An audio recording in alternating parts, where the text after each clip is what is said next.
Fala pessoal, sejam todos bem-vindos a mais um vídeo aqui do NS Soccer, um vídeo especialíssimo. Se ontem a gente falou sobre a Copa do Mundo de 62, hoje a gente vai falar mais sobre o principal personagem dela, sobre o melhor jogador daquela Copa, sobre o artilheiro daquela Copa, sobre Garrincha. Então, depois da vinheta a gente vai voltar falando sobre Garrincha.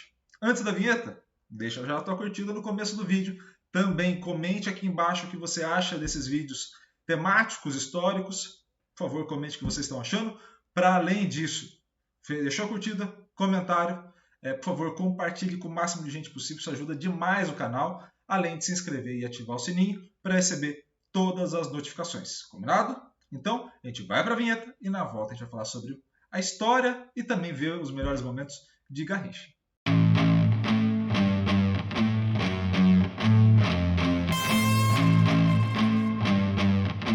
De volta, pessoal, a gente já vai começar direto com a história do Garrincha e a gente vai utilizar a matéria do Show do Esporte, aliás, excelente programa, tá? Deixo essa recomendação aqui todo domingo, sobre a história do Garrincha, um especial que eles fizeram, tem mais ou menos uns 3, 4 minutinhos, mas vale a pena assistir. Passada, 28 de outubro, um dos maiores gênios com a bola nos pés de todos os tempos teria completado 88 anos. Mané Garrincha será sempre lembrado por ser a alegria do povo. Nenhum brasileiro conhecia a palavra bullying, mas ele com certeza sentiu na pele o que significa isso desde pequeno. Nascido em Pau Grande, no Rio de Janeiro, Manuel Francisco dos Santos aguentou muito mais que piadas de português pelo nome lusitano.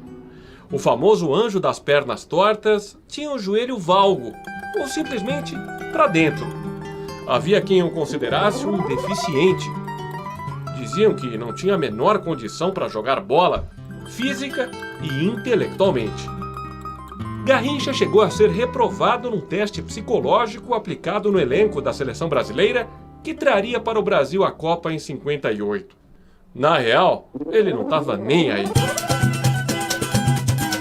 Ficava lá de boa, plantadão na ponta, insistindo no mesmo drible.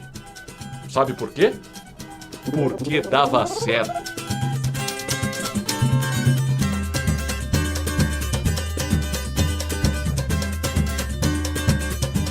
Ninguém botou fogo nos laterais adversários, como esse aí. Só mesmo um gênio conseguiria superar tantas limitações e chegar aonde Garrincha chegou. Fundamental no nosso primeiro título mundial, ele chamou a responsa em 62 após a contusão de Pelé, aumentou o repertório de jogadas, a área de atuação no gramado, e que Amarildo, Newton Santos e companhia me desculpem, foi o protagonista do bi.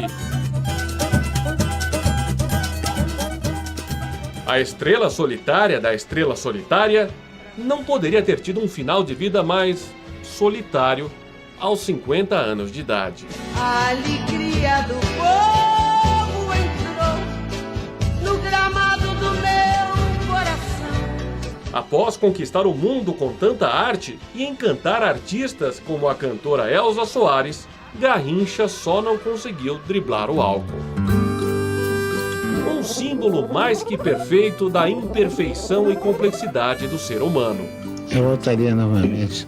Que eu acho que futebol é uma coisa tão boa. Palmas para o malandro mais mané da história do futebol. Boa, mané. Muito obrigado ao mané mais malandro que o planeta Bola já viu. E malandro é malandro, mané, mané. Pode escrever que é. Malandro é malandro, mané, mané, diz aí. Pode escrever que é. Malandro é o cara que sabe das coisas. Malandro é aquele que sabe o que quer. Malandro é o cara que dá com dinheiro e não se compara com o Zé Mané. Malandro de fato é um cara maneiro que não se amarra em uma só mulher. Antes da gente ir para os melhores momentos do Garrincha, um especialzinho, vamos colocar alguns pontos de reflexão, tá? Primeiro deles, é muito difícil, e talvez seja muito difícil a gente entender a dimensão de alguns jogadores, principalmente conforme a gente for indo atrás da história deles e avançando aprofundando um pouco mais, tá? Então, assim, é difícil entender por seguinte motivo. Hoje em dia, a gente vive num mundo onde está todo mundo se vendo, né? De uma maneira ou de outra, discreta ou não discretamente, está todo mundo meio que se vendo. Então, você tem, para os jogadores de uma dimensão que o Garrincha tinha, hoje você dificilmente teria alguém fora de uma rede social ou fora dos holofotes da mídia de maneira cotidiana. Então, assim, a gente está falando hoje de ter pelo menos ali 3, 4 canais de esporte falando de futebol a cada segundo. Então, qualquer coisa vira notícia instantaneamente. Fora os canais de YouTube, fora as páginas de Instagram, fora uma série de outras coisas que vão propagar essas notícias. Então, a gente está falando num cenário hoje com muita informação e a época com pouca, né? Então, os jogadores conseguiam ter uma vida a par do futebol um pouco mais restrita, né? Você tinha uma limitação de tempo, né? Obviamente você vai saber da informação através do jornal, né? Através do rádio, talvez ali fosse um pouco mais instantâneo, mas mesmo assim ainda se demorava para ter um pouco mais dessa informação, né? Você tinha pontos específicos da programação que iam falar de futebol, iam falar de esporte. Então são coisas, diferentes cenários para a gente entender um pouco mais. E é óbvio, há entrevistas e há pontos do Garrincha que são importantes. Essa questão do alcoolismo, de uma série de outras coisas, eu confesso que é um enfoque que eu acho ele importante no sentido de dar luz ao problema, né? De colocar uma situação ali onde se possa ser feito, mas é importante também separar um pouco as coisas. Não colocar a figura de uma pessoa que teve um final de vida, ali como foi colocado na matéria, mais solitário, como se fosse essa a trajetória da jornada toda, né? O Garrincha fez uma trajetória muito linda no futebol, uma trajetória muito importante no futebol. Ele é o tipo de jogador muito diferente no futebol. E é um cenário que é necessário a gente entender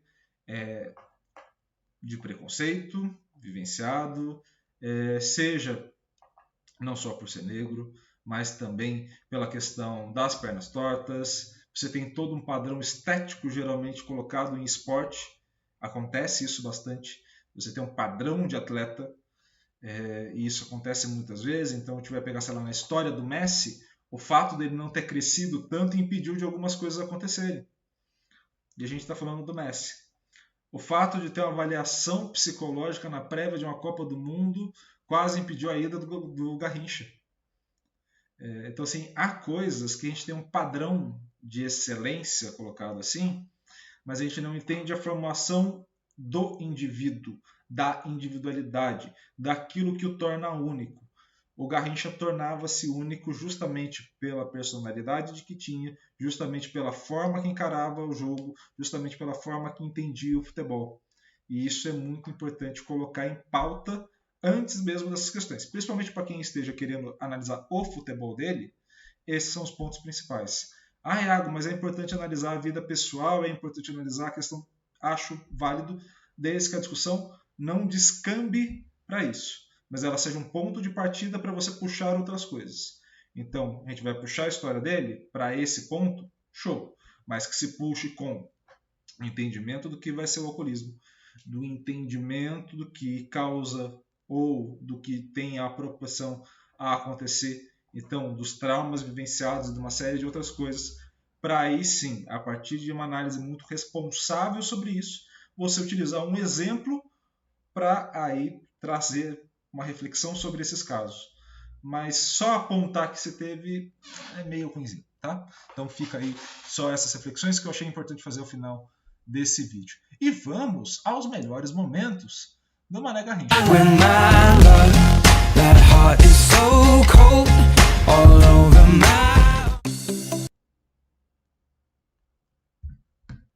Aí.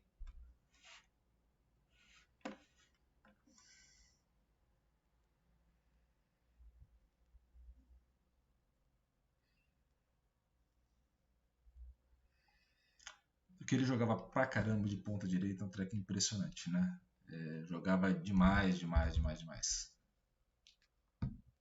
E percebam, né, como modificou muito a relação entre os adversários, né? Ou seja, o fato de ter jogadores como ele fazem com que os adversários tenham que evoluir também. Porque se eu vou ter que marcar um adversário tão habilidoso quanto ele, eu passo a ter que também não só mudar o meu jeito de jogar, né? Aí estou falando dos marcadores especificamente, como também melhorar a minha leitura de jogo. Então eu passo a ter que melhorar a forma como eu vou entender a ação dele, como eu vou partir para o processo de comunicação na ação. Então, assim, eu tenho que melhorar a minha capacidade de leitura do adversário, eu tenho que melhorar o meu posicionamento, eu tenho que entender e identificar como esse cara está jogando para a gente poder ir evoluindo. Óbvio, em 62, 58, né, a gente está falando dos anos de Copa do Mundo, não se tinha acesso às informações que a gente tem hoje, aos vídeos que se tem hoje, mas ao observar a forma de jogar e ao observar principalmente as características, né, você percebe que as pessoas foram evoluindo ao longo dos anos seguintes justamente porque tinham a capacidade de entendimento, de leitura mais aprimorada em decorrência de uma demanda do jogo. Não é nem uma questão de só eles treinavam mais, ou não, é questão de experiência. Eles marcaram um nível de experiência na história. A geração que veio na faixa seguinte de tempo, ela passa a ter um entendimento daquilo como ponto de partida, e os pontos de superação, seja na criação de jogadas com a bola nos pés, ou seja, na desconstrução, né? Ou seja, no ato de recuperar essa bola na defesa, também passa a ter uma evolução justamente porque alguém já fez, né? Então, assim, eles criam um jogo, cria-se uma demanda para esse jogo, essa demanda nova para o jogo gera a situação onde o meu adversário vai se preparar melhor. Quem vem na sequência, né, passa a ter que criar também, a partir disso, uma nova situação com bola nos pés. A partir disso, de novo, uma nova adaptação. Então, esse processo é fundamental, né? Você vai evoluindo, alguém vai evoluindo junto com você, né, de oposição, e depois você vai ter que evoluir de novo. Isso vai acontecer daqui para frente, né? A gente está vendo hoje grandes jogadores, a próxima geração já entende, por exemplo, como o Haaland joga, já entende como o Mbappé joga, já entende como o Vinícius joga. Eles terão outro perfil, né? Porque já entenderão uma demanda de jogo presente naquela época, e quem for quebrar esse padrão, quem for dar o passo à frente, já vai ter como base esses jogadores. E em algum momento da história do futebol, um desses jogadores que auxiliaram esse salto de qualidade foi justamente o Mané Garrincha, justamente esse gênio da bola, que faz o que faz, que era um ponta-direita fantástico, Botafogo e seleção brasileira, e que principalmente tinha uma habilidade, uma relação com bola nos pés impressionante para a época principalmente, e para além disso, né, para além dessas habilidades, foi fundamental para a seleção brasileira, seja em 58, seja em 62. Então, assim, a gente está falando de uma época onde o Brasil não era esse Brasil pentacampeão do mundo, né? Era um Brasil que estava construindo a sua identidade, e também vale ressaltar, a partir desse ponto, né, para a gente ir caminhando já para o final desse vídeo, a importância histórica do Mané Garrincha até mesmo para a formação da identidade desses jogadores que tem, né? Então, se a gente tem hoje um jogador como o Pelé como referência, se a gente passa a ter jogadores também, o próprio Garrincha, né, como uma referência inicial desse sucesso brasileiro, né, no futebol, né, está falando de 58, 62, a gente passa a olhar também para esse cenário e ver como a valorização das características desses jogadores vieram na sequência, né? Esse jogador mais habilidoso, numa situação de 1 contra 1, começa ali também nesses jogadores a serem valorizados. São o tipo de jogador que dão o sucesso. Então, quando a gente olha para a seleção e não vê esse cara de grande habilidade, a gente sente falta. A gente sente falta por quê? Porque um dia, na construção histórica, numa construção cultural do esporte, os primeiros caras no Brasil que fizeram sucesso vieram com essa característica. Então, é de se valorizar o que eles fizeram, justamente porque, para além desse momento, né, histórico, né, que eles marcaram uma conquista, eles também servem de base para o entendimento da história como um todo do futebol brasileiro e, obviamente, o impacto, como o Brasil é o maior campeão do mundo, o impacto também mundial dessa valorização e identificação de uma cultura nacional de futebol. Combinado? Então, pessoal, espero muito que vocês tenham gostado do vídeo. Espero muito, muito mesmo que vocês vão atrás da história também do Garrincha. Vale a pena, seja filme, documentário. Tem alguns vídeos aqui no YouTube também são muito legais, compilados até maiores, ali 15, 20 minutos, de lances do Garrincha. Vale muito a pena. E principalmente para uma molecada mais jovem que esteja me assistindo, busquem esses jogadores mais antigos também. Justamente, não só porque é legal ser diferente e pegar uma informação diferente que ninguém esteja buscando, mas também é bacana você entender quem deu base para o Vinícius Júnior poder fazer o que ele faz hoje, que você admira e joga no FIFA. Então, assim, são pontos legais de entendimento, como a gente pode ir construindo esse cenário de entendimento coletivamente a partir do que aconteceu e a partir do que acontece hoje em dia também. Beleza?